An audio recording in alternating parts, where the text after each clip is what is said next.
Olá, seja muito bem-vindo a mais um podcast Segredos de Justiça. E hoje trouxe um convidado muito especial, um dos maiores nomes do direito criminal no estado do Espírito Santo. Seja muito bem-vindo, doutor Homero Mafra. Carla, legal estar aqui com você. Eu acho que vai ser uma conversa tranquila, boa. E com você é muito bom conversar, porque é bom conversar com gente inteligente e que a gente respeita e admira. Muito obrigada, doutor. A recíproca é verdadeira. Aqui a gente só conta perrengue, a gente conta história, a gente conta experiência de vida, doutor. Então conta pra gente. Eu sei que você é um apaixonado pelo direito, é um apaixonado pela vida, né? Então conta pra gente aí como é que foi a sua jornada na advocacia. Olha, eu acho que começou, eu me enquadro naquela categoria que nos voos tem o privilégio de embarcar em primeiro lugar, os idosos. Então eu sou da época do grupo escolar e sou filho de juiz. Aí, lá no grupo escolar, em São José do Calçado, eu tinha que fazer uma frase com livro. E a minha frase, hoje, talvez eu escrevesse, hoje certamente eu escreveria diferente, mas a minha frase foi: meu pai tem um livro de Código Civil. Eu certamente escreveria hoje: meu pai tem um livro de Código Penal. Mas a minha primeira frase com o livro foi: meu pai tem um livro de Código Civil. Eu cresci nesse mundo do direito. Meu pai era um juiz e era um estudioso. Então, falar meu pai tem um livro de Código Civil foi muito natural para mim. Mas eu não queria fazer direito na faculdade. Meu sonho era fazer história. Né? E depois sociologia. Eu tive grandes professores de história, Renilda Lúcia de Souza, Miguel Depstalon, foram pessoas que me marcaram muito. Então eu queria fazer história, influenciado por essas pessoas, influenciado por tudo aquilo que a gente vivia, né? E acabei fazendo direito. E como é que foi o início de carreira? Logo já foi para a advocacia criminal ou teve experiências em outras áreas? Meu sonho era fazer direito do trabalho. Direito do trabalho? Direito do trabalho. Eu não fiz direito do trabalho por essas histórias que acontecem na vida da gente. A gente tinha um grande advogado trabalhista aqui, Cisanando Pichincha Filho. Ele foi fundador da AESAT no Espírito Santo. Eu fui fundador com ele, estagiário ainda.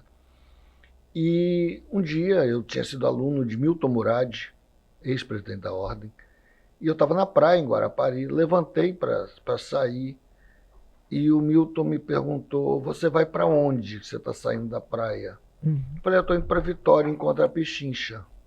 O que você vai fazer lá? Eu falei: não, eu vou ter um encontro com o Pichincha, que eu vou estagiar com ele. Vai não, você vai estagiar comigo. Você vai estagiar comigo. E não me deixou sair da praia. Eu tinha tentado ir ao escritório de Pichincha, a gente tinha desencontrado, e eu fiquei ali e comecei a estagiar com o Milton, que fazia direito tributário, direito civil, essas coisas. Comecei a fazer direito civil com o Milton, e os filhos dos amigos do Milton começaram a ser presos por posse de maconha, principalmente maconha. E eu comecei a fazer. E comecei a gostar. Meu pai também era um civilista. E eu queria talvez ficar livre da imagem do pai. Fui estagiar na Defensoria Pública, fui estagiar com um grande advogado chamado Arlon José de Oliveira, um grande defensor público. Arlon era uma figura fantástica. Arlon, ele se doava inteiramente às pessoas que ele assistia.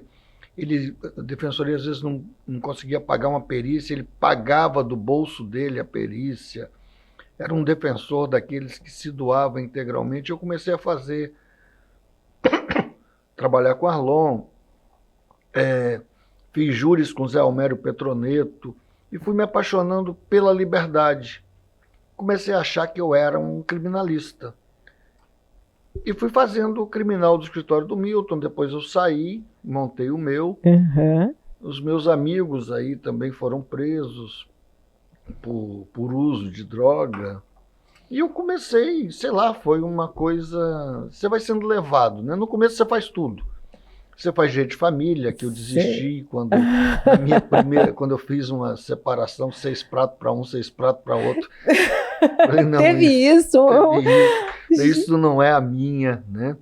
Fiz coisas lindas pela Defensoria, porque com Carlos Magno Cardoso, como procurador-chefe, teve uma ocupação, porque eu não chamo de invasão, era uma ocupação de uma terra, e uma terra não produtiva não se invade, se ocupa, porque a propriedade tem que ter uma função social, e se o dono não dá uma função social à propriedade, há, no meu entender, um direito de ocupação. Alguns vão me jogar pedra por essa frase, mas é uma coisa que eu acredito. Então tinha uma ocupação, eu fui advogado desses ocupantes, foi uma coisa linda. Sabe, os garçons do tribunal emprestando paletó para aquelas pessoas poderem entrar no pleno do tribunal. Nossa, os garçons emprestavam o paletó para os ocupantes poderem assistir o julgamento. O julgamento teve um relator que era, sabe, um professor, eu falo nele, meu olho brilha. Eu tenho uma coleção de processo civil no escritório, que a coleção Primeiras Linhas de Processo Civil do professor Amaral Santos. Sim. Por que eu tenho isso? Porque era que o professor Hélio Alberto adotava. Então, os 3 livros estão lá numa homenagem ao professor Hélio Alberto, que foi, junto com Eugênio Sete, foram os 2 maiores professores que eu tive na faculdade. Assim. Eugênio Sete é meu exemplo de advogado e Dr. Hélio, nossa, sabe, um dos meus ídolos assim, eternos. Né? Mas eu fui para o criminal por isso, muito por influência do Arlon, por querer ser diferente do meu pai e por ser apaixonado pela liberdade. Né?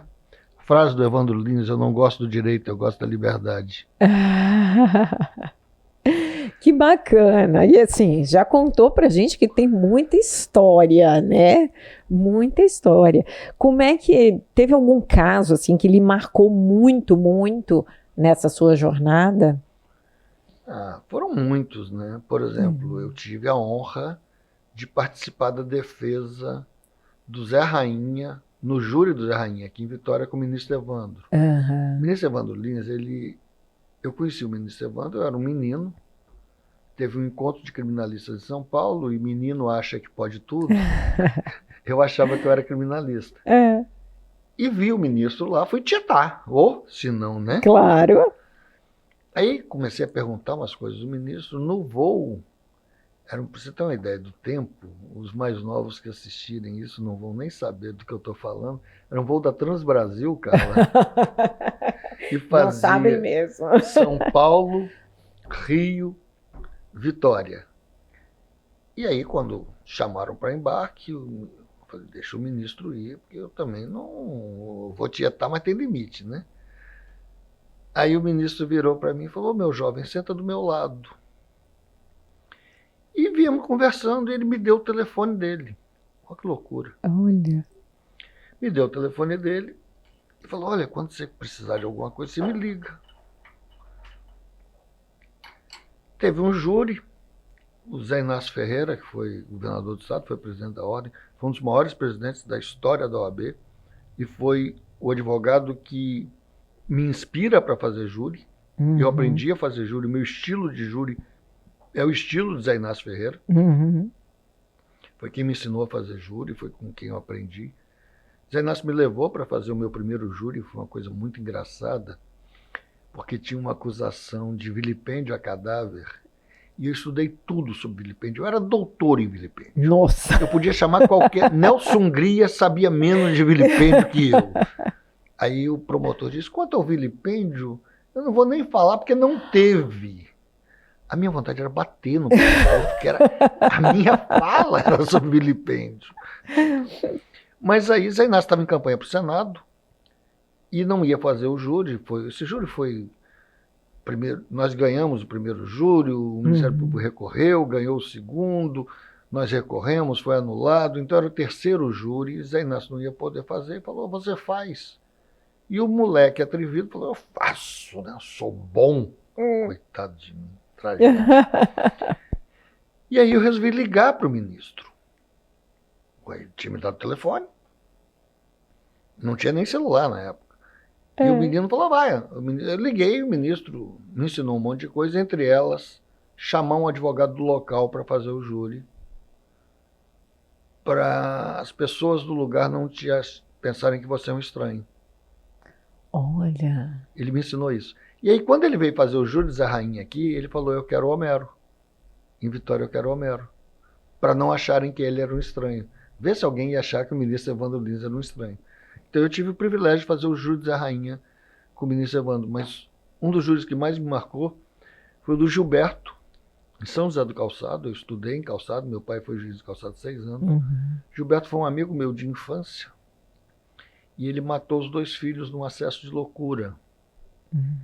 Então foi muito duro fazer o júri de Gilberto e muito mais duro ainda ver Gilberto condenado. Né? Eu acho que os jurados de Calçado conheciam Gilberto, sabiam quem era, mas foi muito duro fazer o júri do Gilberto. Já chorou muito com cliente? Com casos? Não sei se chorar... Sentiu muita dor, talvez. Já chorei, né? de alegria e já chorei de dor, sabe? É muito duro você ver a injustiça. É muito duro você ver a insensibilidade de alguns julgadores. Porque a justiça anda muito ruim, né? É preciso ser duro e dizer isso. A justiça anda muito insensível, né? Eu sou filho de magistrado, então a primeira coisa é que, ao contrário do que pensam alguns, eu tenho respeito e adoro a magistratura. Mas eu adoro a magistratura de Sepúlveda pertence, sabe? O Calmon de Passos tinha uma frase, dizem que eu não gosto da magistratura. Eu, amigo do desembargador Zé Carlos Barbosa Moreira, eu adoro a magistratura, o que eu não gosto é do mau juiz. Sabe, o juiz não pode ser insensível, o juiz não pode... A magistratura não é emprego, a magistratura é devoção. Como a advocacia é devoção. Sim. Né? A gente não está ali para ganhar bem, a gente está ali porque aquilo é uma devoção. A magistratura, sabe, você julga a liberdade do ser humano. Então, taco-lhe 30 anos, espera aí, sabe? Entenda, o processo tem alma, o processo tem vida. Então, essa insensibilidade, isso me dói muito. Eu já chorei muito, eu choro até hoje, sabe? De alegria e de dor, mas eu choro até hoje. Eu ainda solto, não vou dizer a expressão, mas vou abreviar, eu ainda solto PQP, ganhamos. Pô, que decisão horrorosa, será que esse cara não leu? Sabe, porque a gente vive hoje um problema muito sério, que é o desrespeito à Constituição. Eu estou falando demais, né? Não, fique à vontade, aqui é para falar mesmo, a gente está batendo papo. Quem me conhece sabe que eu tenho horror desse governo que está aí, que eu sou antibolsonarista medular, sabe, que eu detesto o fascismo, mas eu não posso aceitar que o Supremo faça o que está fazendo. Eu não posso aceitar que o ministro Alexandre de Moraes, é isso? Viole a Constituição como está violando. Sabe, a Constituição tem que ser respeitada. Mas é para conter o fascismo, não importa, sabe? A Constituição é a Constituição. Nós precisamos de juízes que respeitem a Constituição. E não se pode violar a Constituição a pretexto de garantir a democracia, porque quando eu violo a Constituição a pretexto de garantir a democracia, eu estou violando a democracia, eu estou violando o Estado de Direito Democrático. O Estado de Direito Democrático tem meios de conter essa avalanche fascista que o governo Bolsonaro impõe, que os bolsonaristas impõem. E não é violando a Constituição que a gente vai fazer. Desculpa o desabafo, mas está dentro de mim, tá, sabe? Mas fique à vontade. Aqui para a gente bater papo, falar mesmo. E pela experiência, né? É pela experiência. Mas a gente sabe, assim, no cenário criminal, muitas vezes o advogado, ele é confundido Com o cliente, não é não? É um absurdo, não pode aceitar isso. Agora, também é preciso que se diga que, infelizmente, talvez seja a primeira vez que eu vou dizer isso publicamente, tá? Tem muito advogado fazendo bobagem, né? Tem muito advogado merecendo um puxão de orelha. Mas não se pode confundir os poucos advogados que fazem bobagem, porque são minoria, uma ínfima minoria, com a advocacia como um todo. Existem juízes corruptos e ninguém chama a magistratura de corrupta. Existem promotores corruptos e ninguém chama o Ministério Público de corrupto. Existem advogados que fazem bobagem e ninguém chama, e chamam a advocacia como um todo de criminosa. A advocacia não é criminosa, a advocacia tem que ser respeitada. Por exemplo, nós recebemos uma notícia e eu vou noticiar isso aqui porque eu vou representar ainda hoje, vou noticiar esse fato ainda hoje, a diretora do presídio, que no presídio feminino de Cachoeiro, quando os advogados vão atender, o agente fica na porta do parlatório olhando. Não pode isso. A comunicação do advogado com o seu cliente é inviolável. Ah, mas o advogado está cometendo crime. Está levando recado. Isso tem que ser averiguado e punido. Ninguém vai justificar isso. Advogado não é recadeiro. Agora, são poucos os advogados. Nós somos milhares de advogados e poucos fazem essa conduta.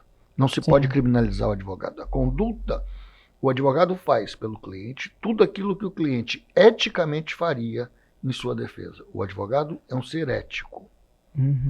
Ele tem que ser um ser ético. Claro. E a advocacia, infelizmente, está sendo criminalizada. E isso com setores de imprensa, com setores do judiciário, com setores do Ministério Público contribuindo para isso. Nós não falamos que o judiciário é corrupto, nós não falamos que o Ministério Público é corrupto, mas, infelizmente, setores do judiciário e do Ministério Público e da grande imprensa criminalizam a advocacia. Lamentavelmente fazem isso. E nós, algumas vezes, nos omitimos. Sim. Nós tivemos um episódio terrível quando um secretário de Justiça, que já não está mais aqui, disse que os advogados eram pombo-correio e a reação da nossa entidade de classe foi uma reação tímida, vacilante, sabe, quase que a pedir desculpas. Ele teria que ter sido interpelado criminalmente e não foi. O doutor já foi presidente da OAB aqui no Espírito Santo. E Nunca perdi uma eleição. E como foi essa experiência? A mais gratificante experiência que um advogado pode ter. A mais dura experiência que um advogado pode ter. A mais gratificante porque eu me dei inteiro à minha classe. Eu sou advogado. Sim. Eu amo ser advogado. Eu briguei com bons amigos, mas eu fiz a defesa da minha classe. Nunca agi de forma pessoal. E a mais dura, porque eu vi todo o sacrifício que a advocacia passava, todas as dificuldades que a advocacia passava, e não pude resolver o que a advocacia passava. É muito duro você ver juízes fixando honorários abaixo da tabela. É muito duro você ver juízes só trabalhando terça, quarta e quinta. Eu cheguei a denunciar isso quando o Conselho Nacional de Justiça esteve aqui. É muito duro você ver as comarcas do interior no abandono. É muito bom você ver o que está sendo feito hoje no Tribunal de Justiça, o esforço do desembargador Fábio Klein, o esforço do corregedor Carlos Simões, o esforço do desembargador Pedro Valls, fazendo o processo de informatização do tribunal, levando isso com muito vigor. Isso é muito gratificante. Né? É muito bom ver esse esforço. É muito bom, por exemplo, você ver que comarcas que foram extintas estarem voltando a serem comarcas, o tribunal buscando soluções para que essas comarcas voltem a ser o que eram. Mas é muito triste ainda você ver juízes que se recusam a atender advogados. É muito triste você ver, sabe? Então, o duro... Agora, presidente de ordem tem que ser presidente de portas abertas. Presidente de ordem não pode ter porta fechada para advogado. Presidente de ordem tem que estar à disposição da advocacia 100%. e não pode ter medo de se indispor com quem quer que seja. É preciso que se tenha claro o seguinte: eu defendo a advocacia, eu não tenho sentimentos pessoais, eu não brigo com A porque eu quero brigar com A. Eu defendo a advocacia e na defesa da advocacia eu tomo posições que às vezes o Homero não gostaria de tomar, mas que o presidente da ordem tem que tomar. Né? Mas é muito gratificante, sabe? Eu vou te confessar uma coisa, talvez vaidade, talvez o espírito do advogado que eu sou, sabe? Não tem coisa mais gostosa que ser advogado, né? Mas ser chamado de presidente, pô, é bom demais. Poxa, meu olho brilha, meu olho enche d'água, sabe? Eu te digo uma coisa, entre ser presidente do Conselho Federal da Ordem e ser presidente da OAB do Espírito Santo, eu fico com ser presidente da OAB do Espírito Santo. Chegar em Bom Jesus, e o advogado de Bom Jesus fala assim: ei, presidente, e você poder resolver o problema do advogado de Bom Jesus, de Apiacá, sabe, de Ecoporanga. Teve algum caso, assim, que ele marcou no exercício da presidência da OAB? Assim, um caso que o doutor realmente fala: não, este me tocou, esse eu nunca vou esquecer isso que a gente fez, eu nunca vou esquecer os advogados que lhe marcaram, né? Existiram alguns, né? Mas às vezes a gente faz e nem lembra que fez, sabe? Sim, sem dúvida. Mas nós tivemos episódios. A morte de um advogado me tocou muito, foi a morte do Emerson, sabe? Um episódio que me tocou muito e que eu recuperei, né? Nós tivemos, assim, e eu quero prestar uma homenagem a uma grande amiga, que é Verônica Bezerra, que foi presidente da Comissão de Direitos Humanos da Ordem. Um policial deu um tapa no rosto de uma menina, de uma criança na Serra, numa discussão de trânsito. E a polícia militar, à época, disse que não, ele vai continuar na rua, e a Ordem deu uma nota dura pedindo o afastamento. E os jornais à época noticiaram que esse policial foi afastado da rua em função da ação da OAB. Então, essa postura da Ordem em defesa dos direitos humanos, isso foi muito importante. A marca da interiorização da Ordem. O episódio de um advogado que dizia que ia suicidar em Goiabeiras, na Grande Goiabeiras, que a polícia ficou lá 6, 8 horas e eu estive lá em 5 minutos. Ele saiu do local porque confiava no presidente da Ordem. Nós tivemos muito episódio, sabe? O caso de uma granada de luz que foi esquecida numa cela e nós fizemos a entrega sem divulgação, sem alarde, sem nada.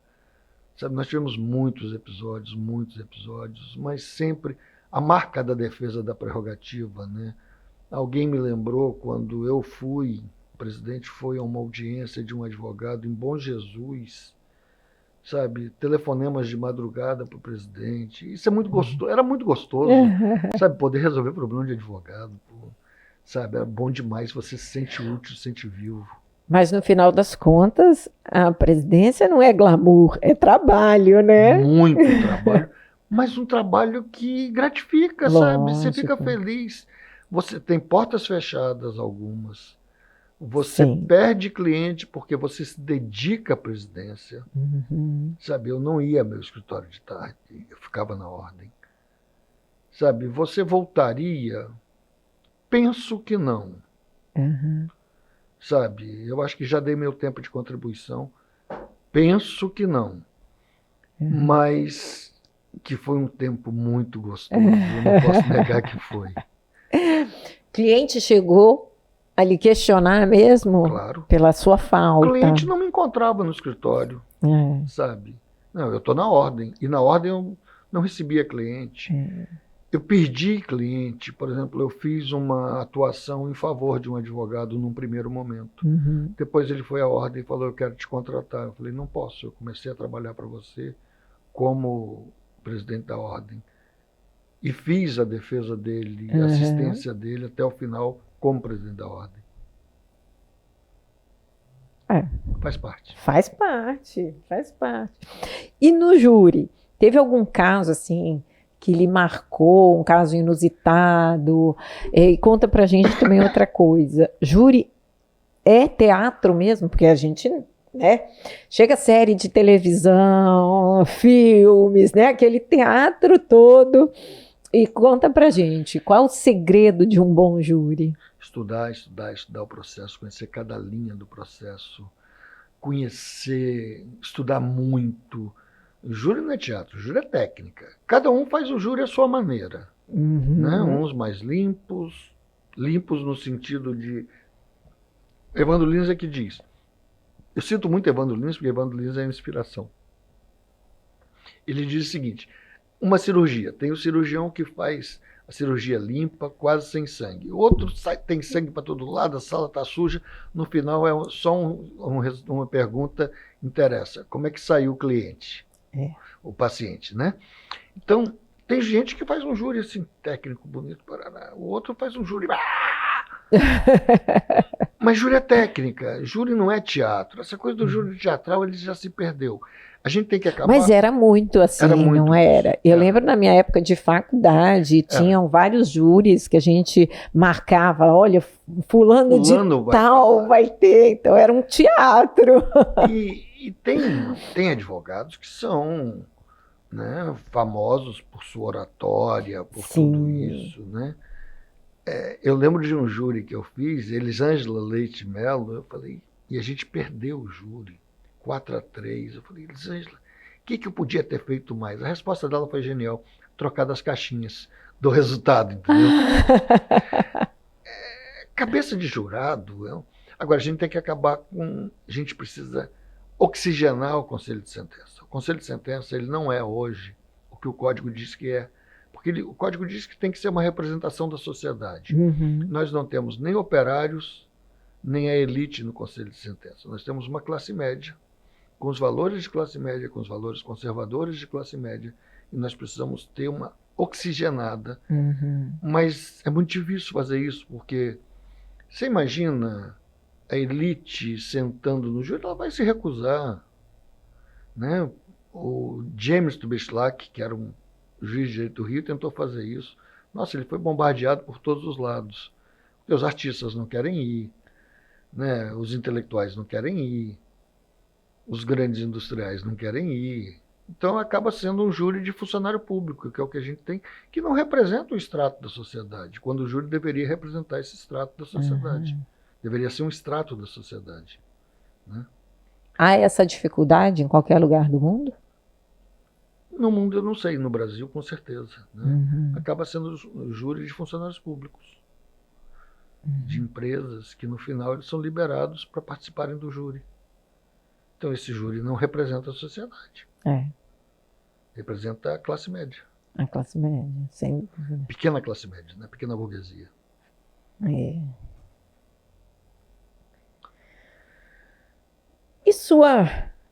você diz que o doutor é um apaixonado visceral pela advocacia, né? De onde veio isso? Acho que é do gosto pela liberdade. Sabe, a advocacia para mim está ligada à liberdade, a advocacia está ligada à defesa da democracia, a advocacia está ligada aos valores de lutas sociais.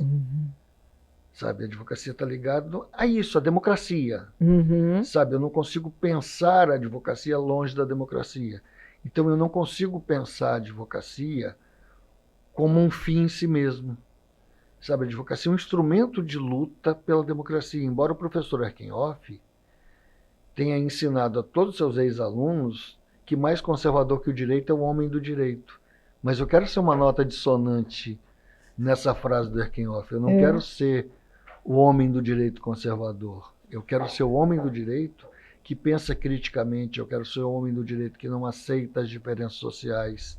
Sabe? Eu quero ser o homem do direito que entende que nós precisamos criar um país justo, socialmente justo, eticamente justo, sem diferenças sociais, onde o filho do operário tem as mesmas oportunidades que o filho do juiz de direito. Sabe? Onde a igualdade seja um fim buscado. Sabe? Onde a saúde seja um direito universal, onde se reconheça o papel que o SUS teve nessa pandemia, a despeito do presidente da República, né? Uhum. Essas coisas, eu penso nesses valores. Que bacana. Além de ser um apaixonado pela sua família, que eu sei, né? Me contaram que o doutor é apaixonado por Cuba. Sou. Conta pra gente isso. Bom, vamos lá. Como é que começa a minha história por Cuba? A minha história, a minha paixão por Cuba, começa no momento mais duro da minha vida. Eu tinha perdido a minha irmã, era a única menina, foi um momento muito duro da minha vida.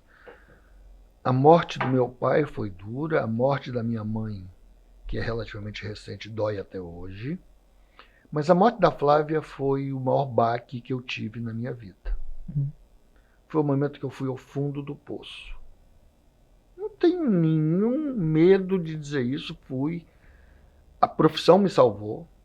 Eu saía chorando para fazer uma audiência e quando eu chegava, eu entrava numa sala de audiência e era o advogado. E a Flávia tinha ido a Cuba com a minha mãe. Então, muito do que eu penso vem das minhas origens. E uma amiga conservadora, talvez bolsonarista hoje, disse assim, você não disse que você é comunista de esquerda? Vai a Cuba. E eu fui, e aquele país me abraçou. Eu senti um povo carinhoso, sabe, acolhedor. Era tudo que eu estava precisando. Uma arquitetura belíssima.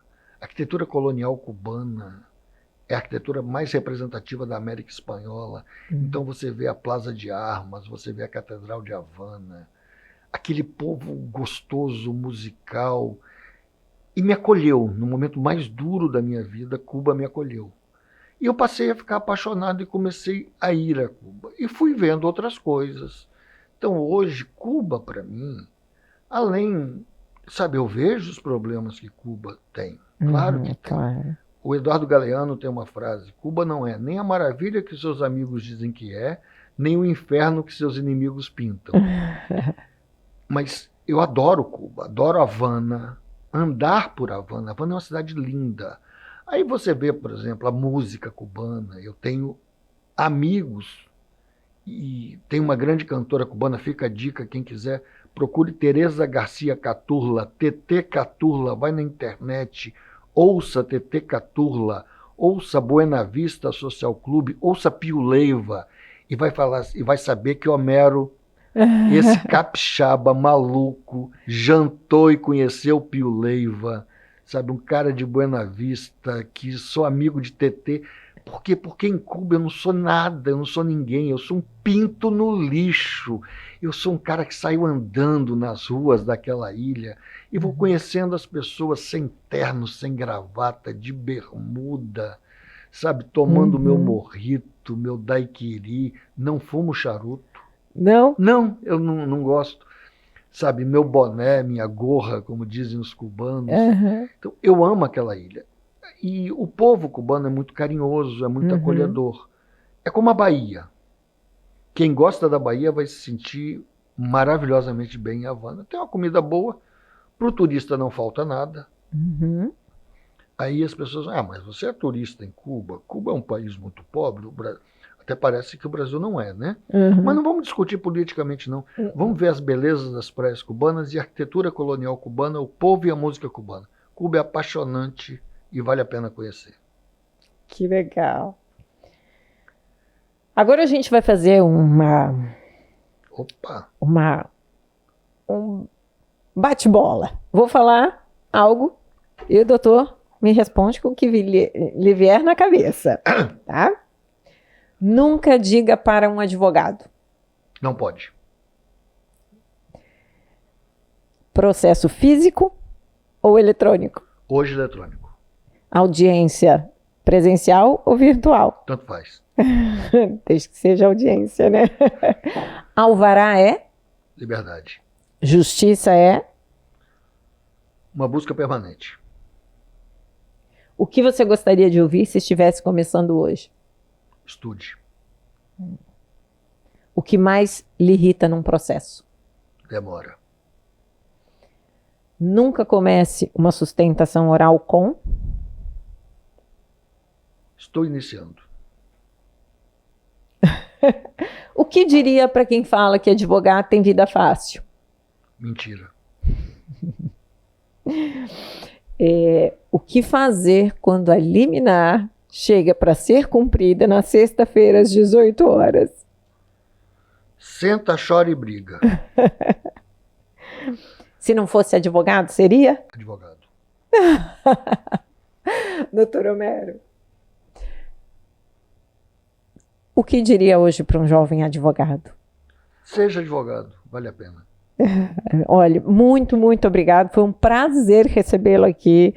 É sempre um prazer escutar suas experiências. Muito obrigado por ter aceito o nosso convite e estar aqui conosco hoje. Obrigado, Carla. Foi muito bom. Eu adoro conversar, né? Conversar é bom demais. Obrigado. Eu que agradeço. E para vocês, não esqueçam de compartilhar, de se inscrever aqui no canal. E se você tiver uma boa história para contar, comenta aqui embaixo. Quem sabe qualquer hora você também esteja aqui. Um abraço, até a próxima.